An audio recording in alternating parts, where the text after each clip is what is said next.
bem-vindos. Hoje vamos mergulhar aqui nos comandos de shell. A ideia é usar o guia essencial de comandos de shell como a nossa base. Queremos perceber não só a sintaxe, mas a lógica por trás, como é que falamos com o sistema operativo, afinal.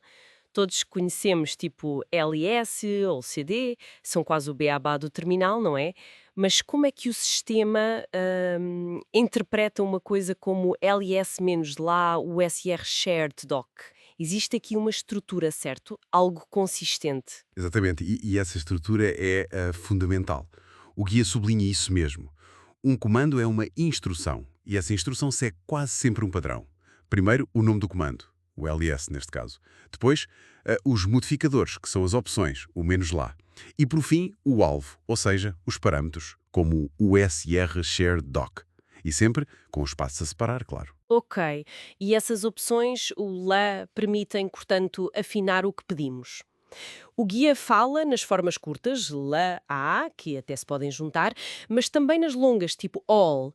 Qual é a vantagem destas últimas? Parecem, sei lá, mais compridas de escrever? Bem, a vantagem principal das opções longas, como all em vez de a, é mesmo a clareza. Especialmente quando estamos a falar de scripts, torna o código muito mais fácil de ler, percebes? Fica mais óbvio o que aquilo faz.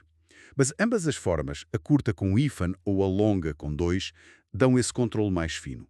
Olha lá no List, por exemplo. Transforma uma lista simples de nomes numa tabela cheia de detalhes. Permissões, dono, tamanho, data. É um nível de detalhe que, pronto, mostra bem o poder destas pequenas adições. Percebo, sim. A questão da legibilidade nos scripts faz sentido. E quanto aos parâmetros? Como usar shared no exemplo, o guia diz que especificam sobre o que o comando atua.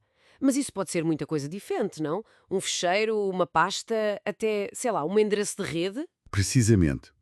O parâmetro dá o contexto que falta. Para o ls, é normalmente um caminho. Indica o que é listar.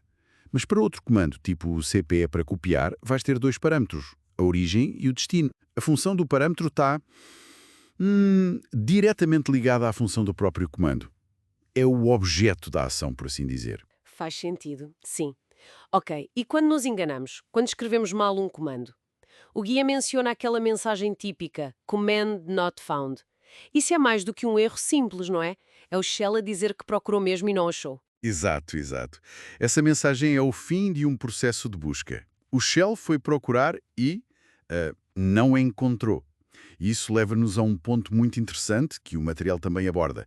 A diferença entre comandos internos e externos. O shell, o interpretador de comandos como o bash, por exemplo, verifica primeiro se o comando é interno, ou seja, se faz parte do próprio código do shell, aquele que já está carregado na memória RAM. Ah, como o CD, imagino. Esse tem de ser interno para conseguir mudar o diretório do próprio shell, certo? Um programa externo não conseguiria fazer isso diretamente ao shell que o chamou, pois não? Exatamente essa a lógica. Perfeito. Comandos como cd ou exit ou pwd para saber o diretório atual, eles manipulam o estado do próprio shell. Têm mesmo de ser internos por natureza. Se o comando não for reconhecido como interno, aí sim o shell vai procurá-lo no disco, nos diretórios que estão definidos numa variável especial, a path. Esses são os comandos externos. São, no fundo, programas independentes. Hum, ok, então a ver se percebi. Recapitulando, temos a estrutura, comando, opções, parâmetros, que nos dá controle fino.